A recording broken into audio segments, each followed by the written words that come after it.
An arrogant black belt mocked an old Vietnam's veteran at a boxing gym, calling him grandpa and daring him to step into the ring. "Come on, old-timer, show us what you've got," Leo sneered, his friends laughing behind him. In the corner, Arthur Vance sat silently, his faded duffel bag at his side, his pale blue eyes fixed on the young man with a calm that felt dangerous.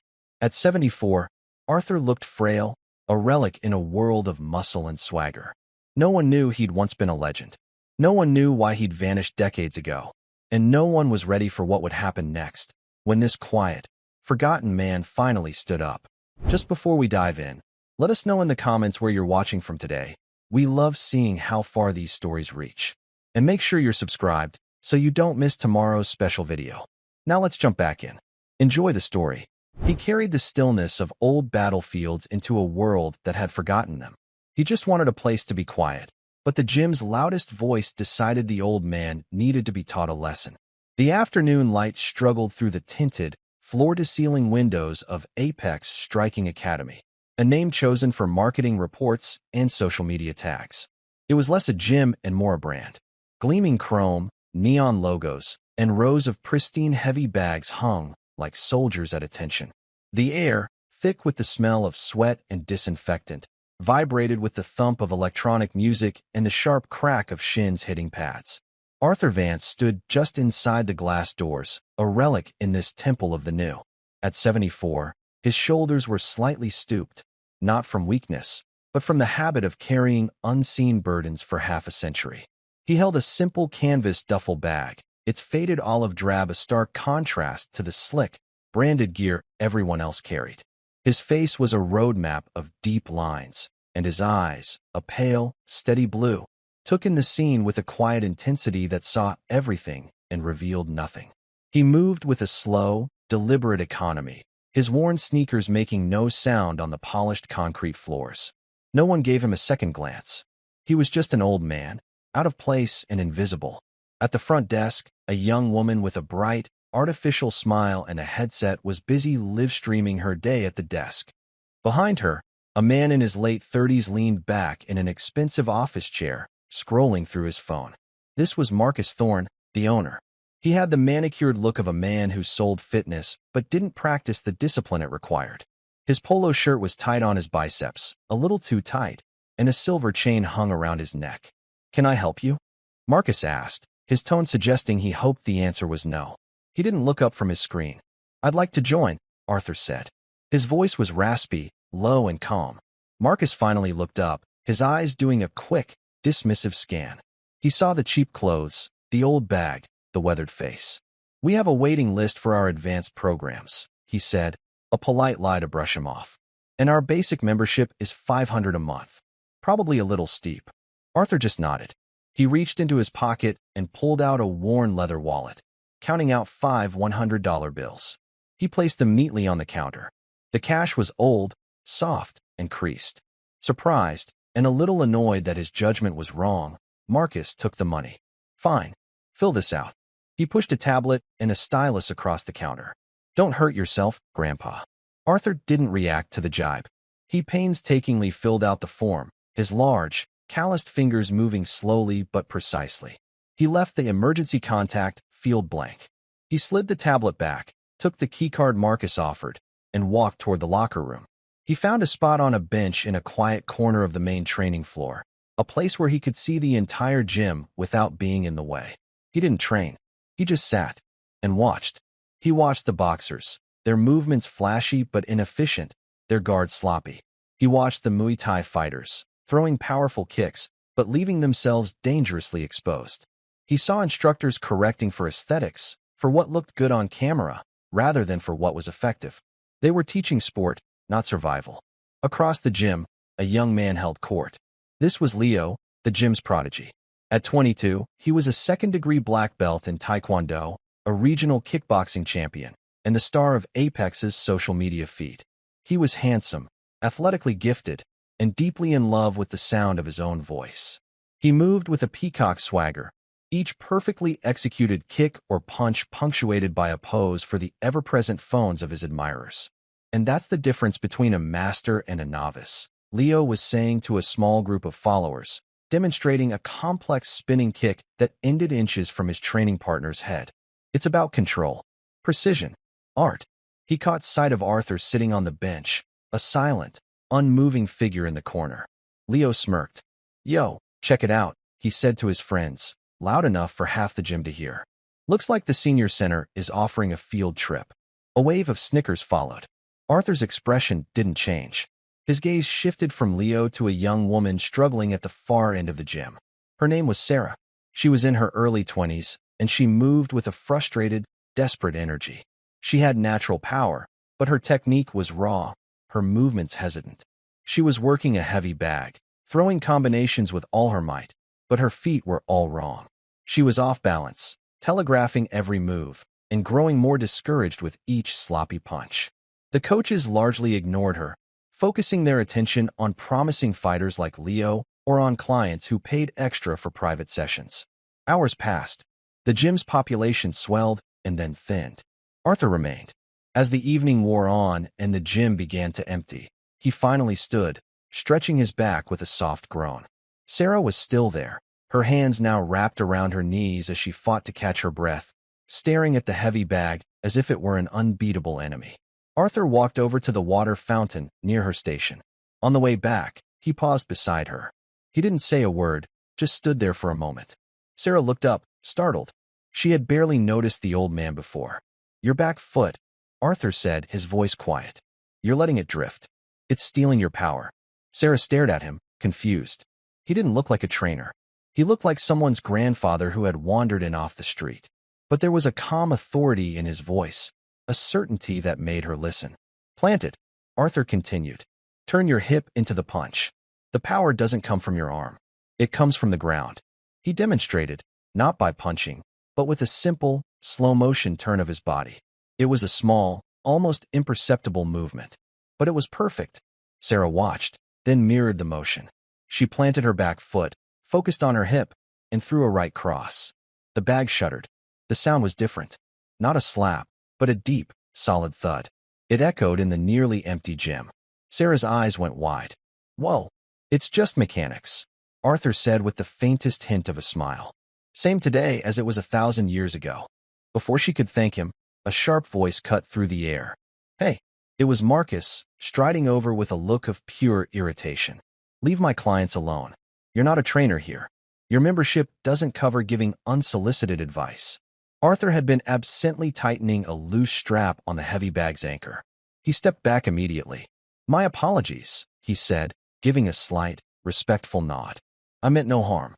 Marcus's eyes narrowed. He looked from the old man to Sarah, then back. "You want to watch, you watch. You want to train, you train.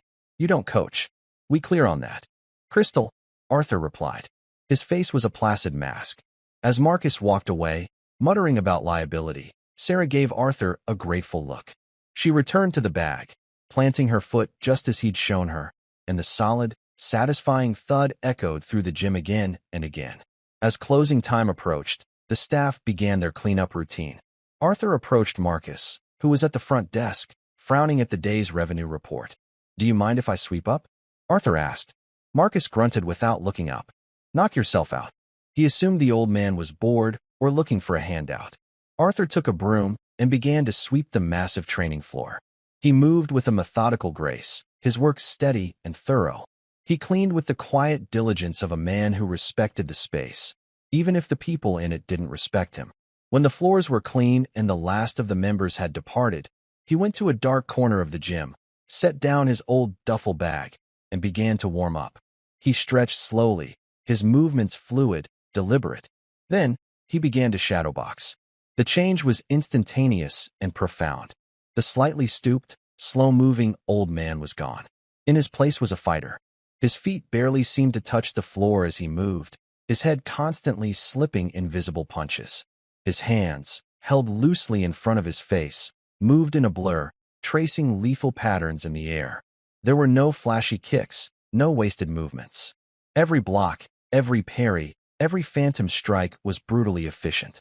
It wasn't sport. It was the science of close-quarters combat, refined to its purest, most dangerous form. A young janitor, mopping the lobby, happened to glance through the glass doors and stopped cold, his mop clattering to the floor. He watched, mesmerized, as the old man moved with the deadly grace of a panther. The janitor stood there, frozen, until Arthur finished, picked up his bag, and walked toward the exit, becoming just an old man again. Arthur paused at the door. He looked back at Marcus, who was now locking up his office. "You ever have real sparring in here?" he asked, his voice cutting through the silence. Marcus looked up, then laughed. "What? You want to get in the ring?" He called out to Leo, who was just leaving the locker room. "Yo, Leo, this old-timer wants to know if he can spar." Leo, toweling his hair dry, broke into a wide, arrogant grin. "You serious, Pops? You want to dance with me?" The few remaining staff members chuckled. Someone pulled out a phone, sensing a funny video in the making. Arthur didn't answer. He just gave a small, enigmatic smile, nodded goodnight, and walked out into the cool night air. The laughter followed him out the door, but it didn't seem to touch him. He was a man wrapped in a silence that no amount of noise could penetrate. The next day, Arthur returned at the same time. He paid no mind to the curious glances from the staff who had witnessed his shadowboxing or heard the story. He simply found his corner, sat on the bench, and resumed his silent observation. For him, this was a ritual, a form of meditation. The gym, with its raw energy and predictable rhythms, was a place he could understand. It was loud, but it was a simple kind of loud. It was a world of cause and effect, of action and reaction. It was, in its own way, peaceful. He watched Sarah again. She was practicing the footwork he'd shown her, her movements more confident, more powerful. The thud of her punches on the heavy bag had become a consistent, authoritative sound. A few other members, the more serious ones who cared more about technique than trends, started to notice. They'd watch her for a moment, a flicker of respect in their eyes. She was getting better, and she was getting better fast. Leo noticed, too. He was holding court by the sparring ring, boasting about a recent victory. He saw Sarah land a particularly sharp three-punch combination. "Looks like Sarah's finally getting it together," one of his friends commented. Leo scoffed. "Yeah, Marcus must have given her a few pointers. She's still got a long way to go before she's on my level, though. Look at her guard. It's wide open." He raised his voice. "Hey, Sarah, keep that left hand up unless you want to eat canvas." Sarah flushed, startled by the public criticism. She tightened her guard, but the interruption broke her rhythm. She shot a frustrated glance toward Leo, who just laughed and turned back to his audience. Arthur watched this exchange, his expression unreadable. He saw the flaw Leo pointed out, but he also saw the reason for it. Sarah was so focused on generating power from her feet, as he had instructed, that she was forgetting the fundamentals of defense. It was a classic beginner's mistake. He made a mental note. For the rest of the week, the pattern continued. Arthur would arrive, sit, and watch. He'd exchange a quiet, respectful nod with Sarah, who now looked for him every time she came in. At the end of the day, after most had left, he would take up a broom and clean the floors, his movements a quiet rebuke to the careless entitlement of the younger members. Then, in the solitude of the near-empty gym, he would train. His shadowboxing was a secret language, a conversation with ghosts only he could see. His presence began to create a subtle shift in the gym's atmosphere. He became a fixture, a silent, unassuming landmark. The members gave him a nickname, the janitor. It started as a joke, a way to dismiss the old man who swept the floors. But for a few, the name began to take on a different, almost mythical quality. They had seen him move when he thought no one was watching. They had heard the stories from the night staff. They looked at his calm, steady eyes and wondered what was behind them. The tension was a low hum beneath the gym's loud music, a string being slowly, inexorably tightened. One evening, Sarah was sparring with another female member. Her opponent was more experienced, and Sarah was getting frustrated. She was faster, stronger, but she kept getting caught with simple counterpunches. Her coach, a young, disinterested trainer who was more focused on his phone, offered useless advice. "Just be more aggressive, Sarah. Go get her." During a break between rounds, Sarah sat on a stool in her corner, breathing heavily. Arthur, who had been sweeping nearby, set his broom against the wall and walked over. He didn't say a word. He simply picked up a water bottle and handed it to her. She took it, her hands trembling slightly. "She's timing me," Sarah said, more to herself than to him. "Every time I throw my right, she comes over the top with her left hook." Arthur nodded. He looked at her opponent, then back at Sarah. "You're pulling your right hand back too slow," he said, his voice barely a whisper. "It's a long trip home. You're leaving the door open." He tapped his own chin. "After you punch, the hand comes right back. The shortest distance. Don't admire your work." Then he added one more thing. "And you're headhunting. The head moves. The body doesn't." He tapped his side. "Go to the body. The head will follow." He gave her another nod, picked up his broom, and walked away just as the bell rang for the next round. Sarah went out with a new focus. She threw her right hand and, instead of letting it drop, snapped it back to her chin with lightning speed. Her opponent's counterhook whistled past empty air. A moment later, Sarah feinted a jab to the head, and as her opponent raised her guard, Sarah pivoted and drove a vicious right cross into her ribs. The sound was a sickening thud. Her opponent gasped, the air driven from her lungs, and her hands dropped. Sarah followed up with a simple, clean left hook to the jaw. Her opponent stumbled back against the ropes, dazed. The young coach, startled from his phone, jumped into the ring to stop the fight. The gym fell silent. Everyone had seen it. The clean, professional combination. The sudden, brutal efficiency. Sarah stood in the center of the ring, her chest heaving, more surprised than anyone. She looked over at Arthur. He was already sweeping again, his back to her, as if nothing had happened. But she saw him pause for a fraction of a second, and she knew he had been watching. Leo had been watching too. His face was a thundercloud of jealousy and wounded pride. This was his gym. He was the star. People were supposed to be watching him. He saw the looks of admiration being directed at Sarah, and he heard the whispers. He knew that the advice hadn't come from her useless coach. It had come from the old man. He strode over to Arthur, his entourage trailing behind him like pilot fish. "What did you say to her?" Leo demanded, his voice sharp and accusatory. Arthur stopped sweeping. He leaned on the broom and looked at Leo. His gaze was steady, calm, and utterly unimpressed. "I told her to protect herself," he said simply. "You're not a trainer," Leo snapped, puffing out his chest. "You're the janitor. You have no right to interfere. You could have gotten her hurt." "She was already getting hurt," Arthur replied, his voice still quiet, but with an edge of steel that hadn't been there before. "She was getting hit with the same punch, over and over. Now she's not." The logic was undeniable, and that only made Leo angrier. He was used to being the authority. He was the black belt, the champion. This old man, this nobody, was making him look foolish in his own gym. "You think you know something about fighting, old man?" Leo sneered, his voice dripping with contempt. "Sweeping floors and watching from the sidelines doesn't make you a sensei." He took a step closer, invading Arthur's personal space. The air crackled. The music seemed to fade into the background. Everyone in the gym was watching now. "I know a few things," Arthur said, his eyes never leaving Leo's. "Oh yeah." Leo laughed, a harsh, ugly sound. "Like what?" "How to use a dustpan. How to change a light bulb." He gestured around the gym. "This is the real world, Pops. This is a science. This is for athletes, not for whatever you are." Marcus Thorne, seeing the confrontation, hurried over. But he wasn't there to de-escalate. He was there to back his star pupil. "Leo's right," Marcus said, standing beside his prize fighter. "You've been told once before, Arthur. You're here to work out or get out. And since all you do is sit around and sweep, I'm thinking it's time for you to get out. Your membership is revoked." Arthur looked from Marcus to Leo. He saw the smug, triumphant look on their faces. He saw the circle of gym members, their phones all pointed at him. He saw Sarah in the ring, a look of horror and concern on her face. He took a slow breath. He set the broom carefully against the wall.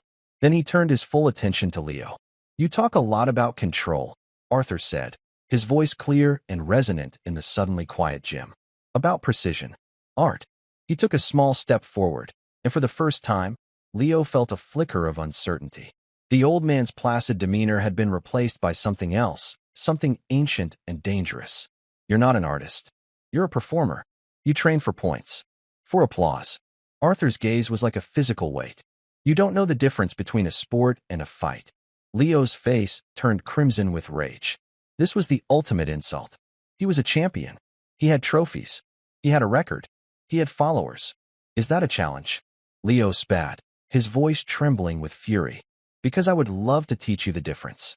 Right here, right now." He started pulling on a pair of sparring gloves. No headgear. No rounds. Let's see what you've got, janitor. Marcus grinned, sensing a viral moment. Yeah, Arthur. Show us what you know. Arthur looked at the ring, then at Leo's gloved hands. He slowly shook his head. I don't want to hurt you, son. The condescension in his voice was the final spark. Leo exploded. Hurt me? You old fossil. I'll break you in half. He bounced on the balls of his feet, filled with a furious, arrogant energy. Get in the ring. Or are you just a coward on top of everything else? Arthur stood motionless for a long moment. The entire gym held its breath. The silence was absolute.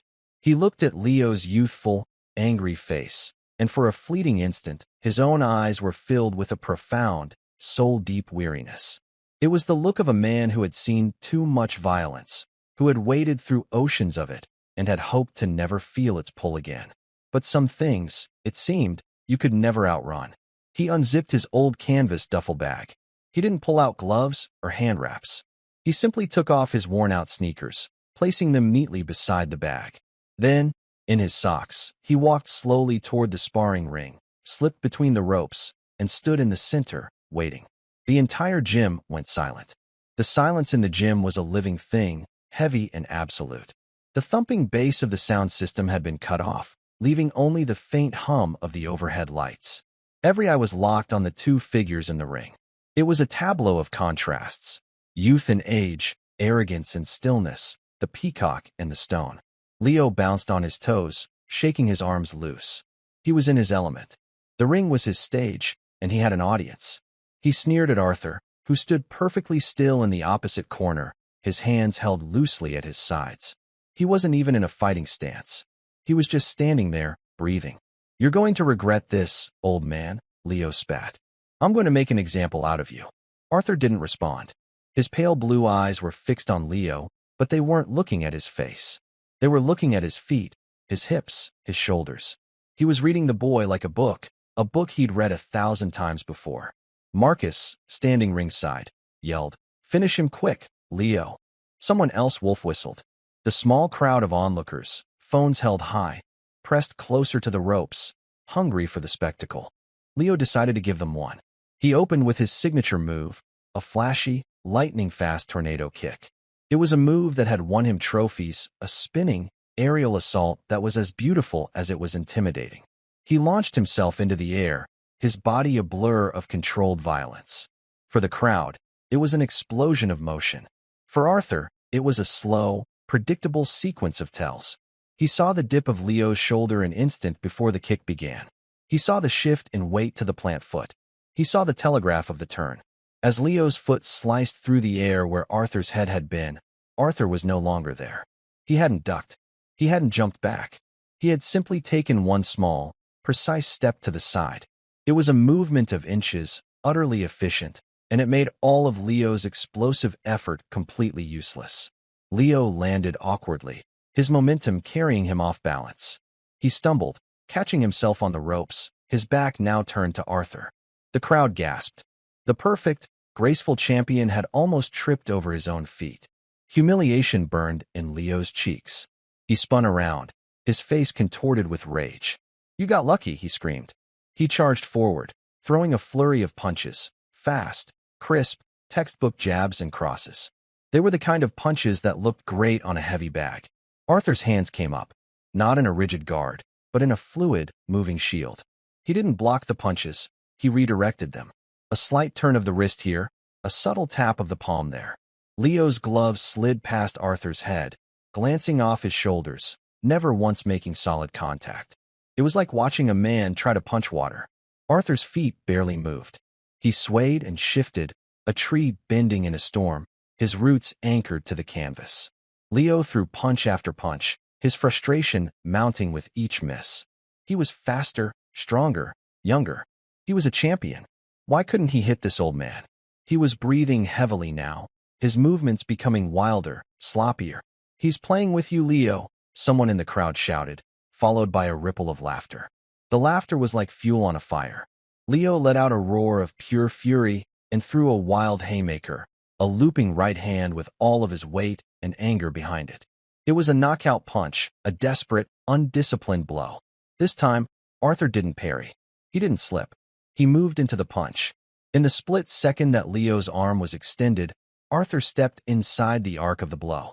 He raised his left arm, not to block, but to guide the punch past his ear.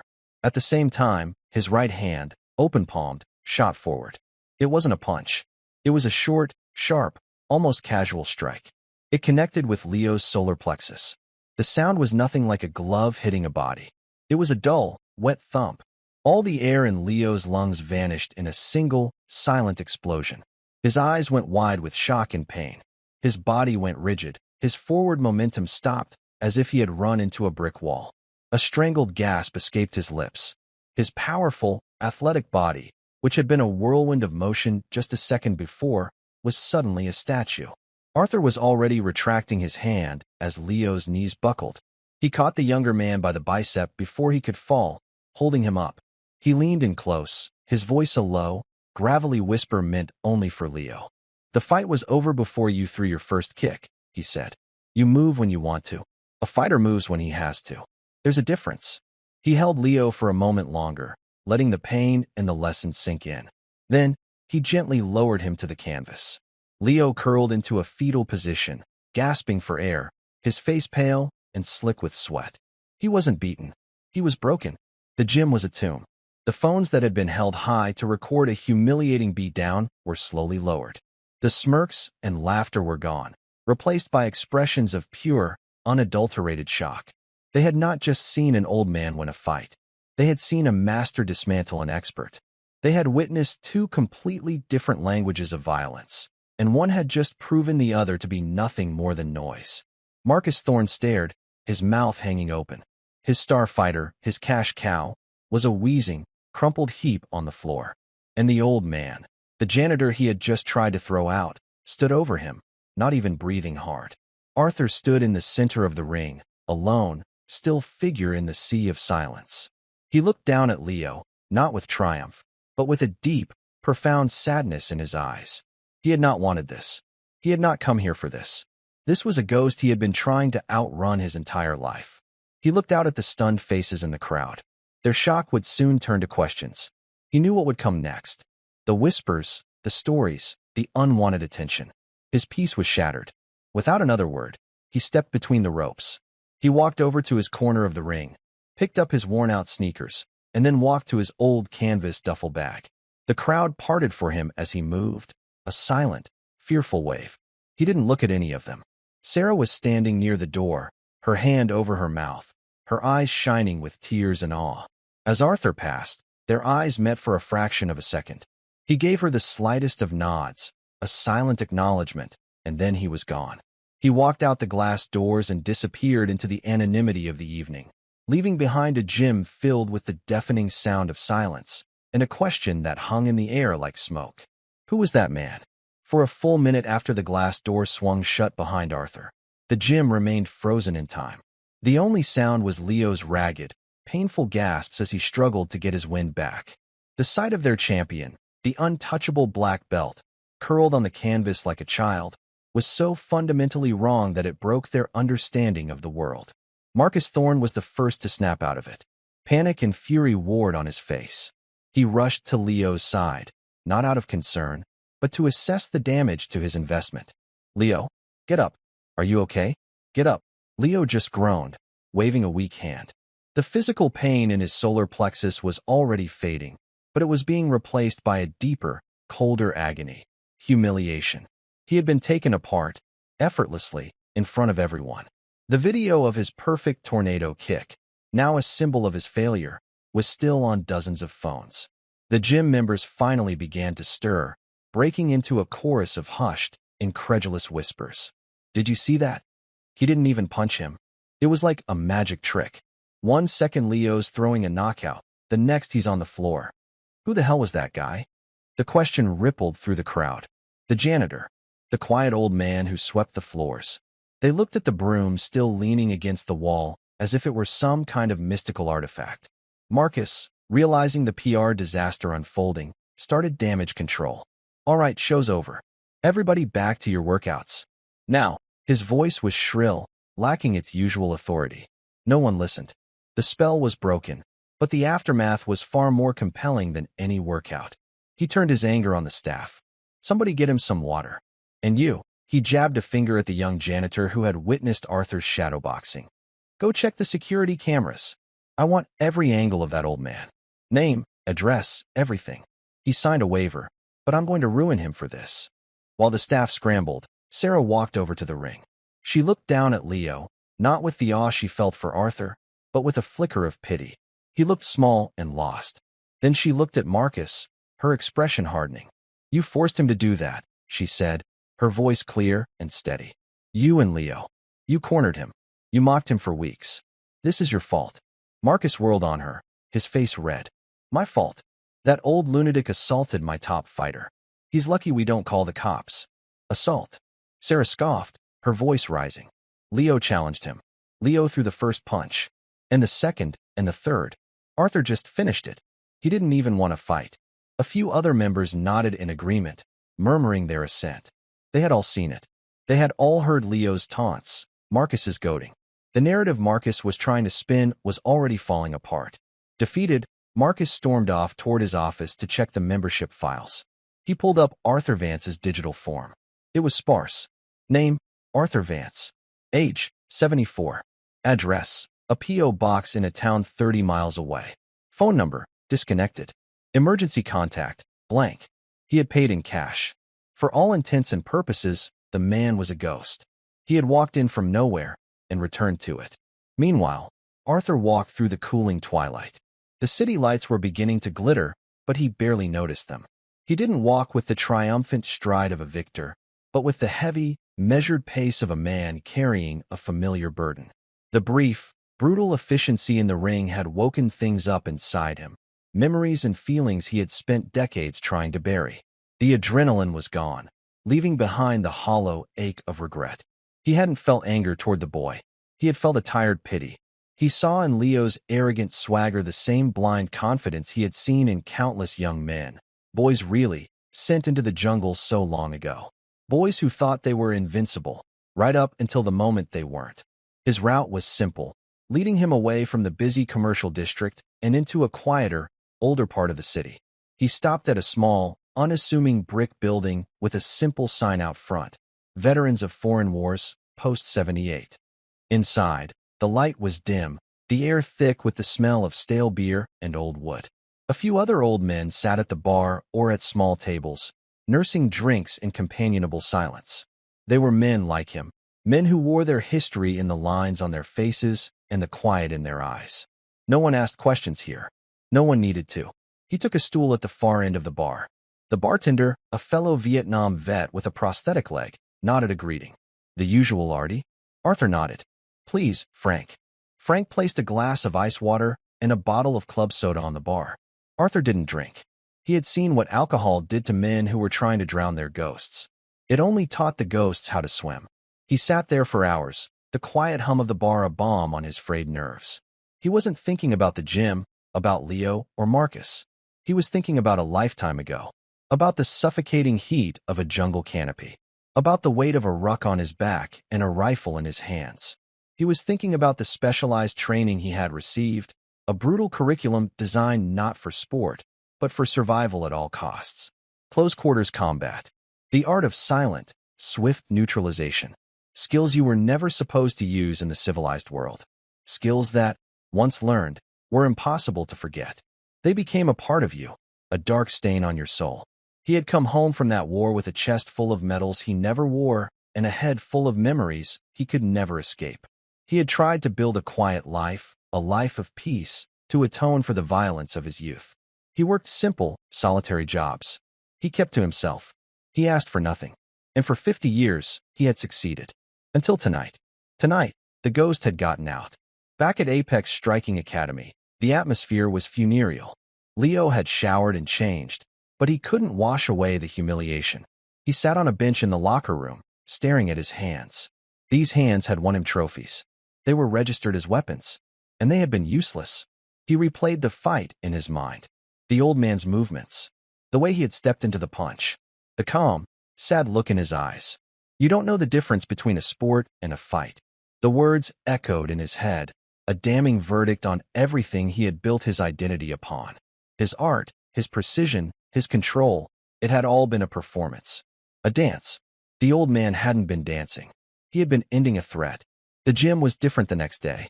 The story had already spread. People who had memberships but rarely showed up were there, hoping to catch a glimpse of the legendary janitor. New faces peered through the windows. Marcus tried to capitalize on the buzz, telling a wild, exaggerated story where Leo had slipped and the old man had taken a cheap shot. But the video clips were already circulating online. They were grainy and shot from a distance, but they all showed the same thing: an arrogant champion being effortlessly and completely dismantled. Sarah was there, training with a new intensity. She ignored the whispers and the drama. She just focused on what Arthur had told her. Plant the foot. Turn the hip. The hand comes right back. Go to the body. Her movements became cleaner, more efficient. She was no longer just hitting the bag. She was fighting it. Other serious students started to watch her. They saw the simple, brutal economy of her new style. They started to incorporate it themselves, abandoning the flashy, high-risk techniques for a more grounded, fundamental approach. A quiet revolution was beginning, sparked by a man who wasn't even there. A week passed. Arthur did not return. His locker remained empty. His quiet corner on the bench was unoccupied. The broom leaned in its usual spot, untouched. His absence was a bigger presence than his presence had ever been. Marcus grew more and more agitated. The buzz was fading, replaced by an uncomfortable reputation. His gym was now known as the place where the champion got flattened by a 74-year-old janitor. Membership renewals slowed. One afternoon, a man walked into the gym. He was in his late 60s, with a military-style haircut and a crisp suit that did nothing to hide a powerful, athletic build. He moved with an air of quiet, unshakable authority. He bypassed the front desk and walked directly to Marcus's office. "I'm looking for Arthur Vance," the man said. His voice was calm, but it was not a request. "Who's asking?" Marcus asked, trying to sound tough. The man placed a business card on the desk. It was stark white, with nothing but a name, a phone number, and an official-looking seal. "My name is Colonel John Miller, U.S. Army, retired. I was Arthur's commanding officer a long, long time ago. A mutual friend from the VFW post said there was some trouble here. Is he all right?" Marcus stared at the card, then up at the colonel's hard, unblinking eyes. Suddenly, he felt very small. This wasn't just some old man he had bullied. This was someone with a history that was now walking into his gym in the form of a retired Army colonel. "Trouble?" Marcus stammered. No trouble. He just stopped coming." Colonel Miller's eyes narrowed. "Arthur doesn't just stop coming anywhere. He's a man of routine. Something happened here. I'd like to know what." Colonel Miller's presence seemed to suck the air out of Marcus's cramped office. His calm, unwavering gaze was more intimidating than any physical threat. Marcus, who built his brand on projecting an image of alpha male confidence, found himself stammering like a schoolboy caught cheating. "Look, Colonel." "Sir," Marcus began, trying to regain some semblance of control. "There was a misunderstanding. A disagreement in the ring. Your friend, Mr. Vance, he's a tough old guy. My fighter, Leo, he underestimated him. That's all." The colonel's expression didn't change. It was a look of profound disappointment. Arthur Vance hasn't been in a disagreement in the ring in over 50 years. He went to Vietnam as a boy and came back as something else. He was part of a special operations group. Long-range reconnaissance patrol. LRPs. They were ghosts. They went places no one else would go, did things no one else could do. Miller leaned forward slightly, his voice dropping to a low, serious tone. "The men I sent on those missions, they were the best I ever saw. The quietest. The most disciplined. They were trained to end a conflict with the least amount of energy necessary. What you call a fight, they called clearing a room. Do you understand the distinction I'm making, Mr. Thorne?" Marcus swallowed hard. The image of the quiet old man sweeping floors shattered and was replaced by something far more formidable and terrifying. The effortless way he had dispatched Leo suddenly made a chilling kind of sense. It wasn't a lucky shot. It was muscle memory. "He saved the lives of 5 of my men, including my own," the colonel continued, his voice now laced with a cold anger. "He dragged me half a mile through a rice paddy with a bullet in my leg and 2 in his own, all while under enemy fire. He was awarded the Distinguished Service Cross for that action. Not that he'd ever tell you. He came home and buried that part of his life. He has spent half a century looking for peace. I can't imagine what you and your champion fighter must have done to make him bring the ghost out of the jungle. The shame hit Marcus like a physical blow. He thought about the weeks of casual mockery, the condescending grandpa, the final, public humiliation of revoking Arthur's membership. He and Leo hadn't just disrespected an old man.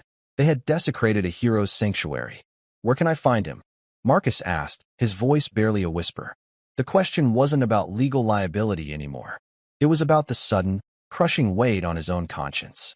The colonel stared at him for a long moment, then seemed to arrive at a decision. He wrote an address on the back of his card. It was the VFW post. "He deserves an apology, Mr. Thorne. A real one. Not for your business, but for your soul." Colonel Miller left as quietly as he had arrived, leaving Marcus alone in his office with the echoing silence and the heavy truth of his actions. The colonel found Arthur exactly where he expected to, at the quiet end of the VFW bar. The two men didn't greet each other with handshakes or boisterous hellos. They were past that. They simply shared a look of mutual understanding, a silent acknowledgement of the bond forged in the fires of a forgotten war. "Frank told me you were here," Miller said, taking the stool next to Arthur. "Also told me you haven't been sleeping." Arthur swirled the ice in his glass of club soda. "Old habits," he said, his voice raspy. "I went to that gym of yours," Miller said. "Met the owner. A real piece of work. He told me what happened." Arthur sighed, a deep, weary sound. "I lost my temper, John. I let him get to me. I haven't done that in a long time. From what I hear, you didn't lose your temper, Artie. You used it." "There's a difference," the colonel countered gently. "You taught a lesson that needed teaching." "He was just a kid," Arthur murmured, staring into his glass. "A proud, foolish kid, just like we were. I saw his face afterwards. I broke something in him. Not his ribs. Something deeper. Maybe something that needed to be broken," Miller suggested. "Pride. Arrogance. Some things have to be torn down before you can build something better." The two men sat in silence for a while, the comfortable silence of old friends who understood each other's scars. "Why the gym, Artie?" the colonel finally asked. "Of all the places in the world, why there? You hate noise. You hate crowds." Arthur took a slow sip of his soda. He looked at his own hands, the large, gnarled knuckles, the web of scars across them. "I'm getting old, John. The body starts to forget. But the memories, they get clearer. I thought maybe if I was around the noise, the energy, the fight, but as a spectator, I could make peace with it. Watch it from a distance. See it as a sport, not what we did. I thought I could finally put the ghost to rest." He looked up at his friend, his pale blue eyes filled with a lifetime of pain. "But the ghost doesn't want to rest. It just wants to be quiet." Back at Apex Striking Academy, the quiet revolution continued. The videos of the fight, though mostly taken down by Marcus in a panic, had been seen by enough people. The story had taken on a life of its own. Arthur Vance was becoming a legend, the Zen janitor of Apex. Leo came back to the gym a few days later. He was different. The swagger was gone, replaced by a quiet, brooding intensity. He didn't hold court. He didn't showboat. He went to the far corner of the gym, to the oldest, most beat-up heavy bag, and he just worked. He wasn't practicing his flashy kicks. He was practicing the basics. A simple jab, a right cross, footwork. He was trying to deconstruct everything he knew, to find the flaws, to understand the brutal truth of what Arthur had told him. You don't know the difference between a sport and a fight. Sarah approached him cautiously one afternoon. "Are you okay?" she asked. Leo stopped, breathing hard, sweat dripping from his face. He looked at her, and for the first time, there was no arrogance in his eyes, only a raw, honest confusion. "No," he said. "I'm not. Everything I thought I knew about fighting was wrong. He took me apart, and he wasn't even trying." He shook his head in disbelief. "He was trying not to hurt me. That's what I don't get. He had me. He could have broken my jaw, my ribs, anything. He just stopped me." He looked around the gym, at the students still practicing the flashy, inefficient techniques he himself had taught them. "We're learning how to score points," he said, his voice filled with a newfound disgust. "We're not learning how to protect ourselves." He was right. We're performers. It was a confession, a surrender of the ego that had defined him. It was the beginning of a transformation. That evening, Marcus Thorne did something he hadn't done in years. He left his office, walked out onto the main floor, and simply watched his members train. He didn't look at the revenue projections or the social media analytics. He looked at the people. He saw the flaws. He saw the potential. He saw the gap between what he was selling and what was real. The colonel's words echoed in his head. He deserves an apology, not for your business, but for your soul. He knew what he had to do. The next day, he drove to the address the colonel had given him. He walked into the quiet, dim VFW post, feeling completely out of place in his expensive polo shirt and designer jeans. He saw Arthur at the bar, and for a moment, fear made him want to turn and run. But he took a deep breath and walked forward. He stood beside Arthur, waiting. Arthur slowly turned his head, his face impassive. "Mr. Vance," Marcus began, his voice unsteady. I came to apologize. For my behavior. For what I said. For what I allowed Leo to do. There's no excuse for it. I was wrong. And I am deeply, truly sorry." Arthur looked at him, his gaze searching. He saw the fear in Marcus's eyes, but he also saw something else. Genuine remorse. "The boy," Arthur said. "Leo, how is he?" The question surprised Marcus. "He's humbled. Confused. He's training differently. He's trying to understand." Arthur gave a slow nod. "Good. Understanding is the beginning of wisdom. I'd like to give you your money back," Marcus said, pulling an envelope from his pocket, "and offer you a lifetime membership. Free of charge. For you, for your friends. Anything." Arthur looked at the envelope but didn't take it. "I don't want your money, Mr. Thorne. And I don't need a free membership." He turned back to his drink. "I just wanted a quiet place to watch." The simple, honest statement was more cutting than any accusation. Marcus stood there, feeling the full weight of his failure. He hadn't just been a bad host. He had violated the sanctity of a man's peace. "What can I do to make it right?" Marcus asked, his voice pleading. Arthur was silent for a long time. Then he turned, his eyes locking onto Marcus's. "You have a gym full of young people," he said. "You have a responsibility to them. You're teaching them a sport. That's fine. But you should also teach them the truth. Teach them discipline, humility, respect. Teach them that the most important fight is the one you walk away from." He paused, then added one final thing. "And fix the anchor on the heavy bag in the back corner. It's been loose for a month." With that, he turned back to the bar, the conversation over. Marcus walked out of the VFW post and into the bright sunlight, feeling like a different man. He had gone seeking absolution for his business, and had instead received a lesson in being a better human being. He now knew what he had to do. It wasn't about saving his gym's reputation. It was about rebuilding it, from the foundation up, on a set of principles he had long since forgotten. The transformation of Apex Striking Academy did not happen overnight. It was a slow, quiet sea change, beginning with Marcus Thorne. The day after his visit to the VFW post, he arrived at the gym before dawn. The first thing he did was take a pry bar and remove the gaudy, neon Apex sign from the main wall. He left the hooks in the brick, a stark reminder of the superficial brand he was tearing down. When the trainers and members started arriving, they found the gym subtly altered. The deafening electronic music was gone, replaced by the low, ambient sounds of training. The rhythmic snap of jump ropes, the steady thud of gloves on leather, the sharp exhale of breath with a well-thrown strike. The atmosphere was no longer that of a nightclub, it was a workshop. Marcus called a mandatory staff meeting. His tone was devoid of its usual sales pitch energy. It was somber, direct, and honest. "Things are going to be different around here," he announced. "We've been selling a product, not teaching a discipline. We've been building social media stars, not martial artists. That ends today. From now on, our focus is on fundamentals, on respect, on humility. Anyone who has a problem with that can find another place to work." The change was most visible in Leo. He became the living embodiment of the gym's new philosophy. He took it upon himself to mentor the younger, newer members, the ones who, like him, had been seduced by flashy techniques without understanding the foundation they were built on. He'd watch a teenager practicing a clumsy spinning kick and would gently intervene. "Hey, hold on," he'd say, his voice quiet and encouraging. "That looks cool, but let's work on your basic roundhouse first. Get the power and balance right. The fancy stuff comes later, or maybe not at all. What matters is what works." He would then spend half an hour patiently guiding the student through the proper mechanics, his instruction stripped of all ego. He and Sarah developed a quiet partnership. They would spar for hours, not as competitors, but but as students, pushing each other to be better.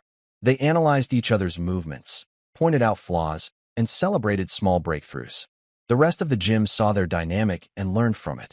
The toxic, competitive energy that had once dominated the space was slowly being replaced by a culture of mutual improvement. Marcus, meanwhile, continued his atonement. He had a crew come in to repair and upgrade all the equipment, starting with the heavy bag anchor in the back corner. He drove back to the VFW post, not to see Arthur, but to speak with Frank, the bartender. He made a substantial, anonymous donation to their benevolent fund, enough to help several veterans who were struggling. He then established a new policy at his gym. Any verified military veteran could receive a lifetime membership, free of charge. He wasn't just apologizing with words. He was making amends with actions. A month after the incident, the last vestiges of the old brand were gone. The gym was now simply called Thorne's Martial Arts. The name was simple, honest, and humble. It was a promise. Colonel Miller visited Arthur at the post one evening. "You should see that gym of yours now, Artie," he said, a note of amusement in his voice. "It's like a monastery. Quiet. Focused. That kid, Leo, moves like a different person. Grounded. Efficient. And the owner. I think you might have saved that man's soul." Arthur just nodded, taking it in. He had heard whispers from Frank about Marcus's donation, about the new veterans program. He had hoped the lesson would stick, but he hadn't dared to believe it would flourish like this. "They're teaching respect in there now," the colonel added. "Real respect. The kind you earn, not the kind you demand." The words settled in Arthur's mind. A quiet place. A respectful place. It sounded like the very thing he had been searching for when he first walked through those glass doors. A few days later, on a crisp autumn afternoon, Arthur Vance returned. He carried the same faded olive-drab duffel bag. He wore the same worn sneakers. He walked with the same slow, deliberate pace. But as he pushed open the door to Thorne's Martial Arts, the feeling was different. The air was still thick with the smell of effort, but it was clean, honest sweat. The sounds were the pure, unadorned sounds of work. He walked to the front desk. Marcus was there, not on his phone, but watching his students with a focused, paternal eye. He saw Arthur, and his expression was not one of panic or fear, but of quiet, profound relief. He gave a simple, respectful nod. Arthur nodded back. No words were needed. The apology had been made, and it had been accepted. Arthur didn't go to the locker room. He walked to his old spot, the wooden bench in the corner that offered a view of the entire floor. He sat down, placed his bag beside him, and he watched. He saw Sarah, her movements now sharp and confident, her defense impeccable. She was teaching a new female member the exact footwork he had shown her. She was passing the lesson on. He saw Leo in the main ring, sparring with a formidable-looking heavyweight. But Leo wasn't the same fighter. The peacock was gone. In his place was a craftsman. He used no wasted motion. His head was constantly moving, his feet perfectly positioned. He controlled the center of the ring not with aggression, but with superior tactics and timing. He absorbed a heavy body shot, grunted, and immediately answered with a crisp, three-punch combination that drove his opponent back. It was smart. It was disciplined. It was effective. At the end of the round, the bell rang. Leo and his partner tapped gloves, a clear sign of mutual respect. Leo went to his corner, taking a long drink from his water bottle. As he wiped his face with a towel, his eyes scanned the gym. And then he saw him, sitting on the bench in the corner. A still, quiet figure. The janitor. Leo froze. His trainer started to give him instructions for the next round, but Leo didn't hear him. He just stared at Arthur. Then, he did something that silenced the entire gym once more. He stood up straight, walked to the absolute center of the ring, brought his gloved hands together in front of his chest, and gave Arthur a deep, formal bow. It wasn't a gesture of surrender. It was a gesture of profound respect, the kind a student gives to a master.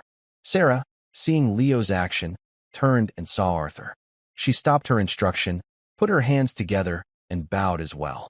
Her student, seeing her, did the same. One by one, like a slow, silent wave, the other members and trainers noticed. They stopped what they were doing. The heavy bags ceased their rhythmic swinging. The jump ropes stopped their whispering hiss. A deep, reverent silence fell over the gym. From every corner of the room, people turned to face the old man on the bench and offered a quiet bow of respect.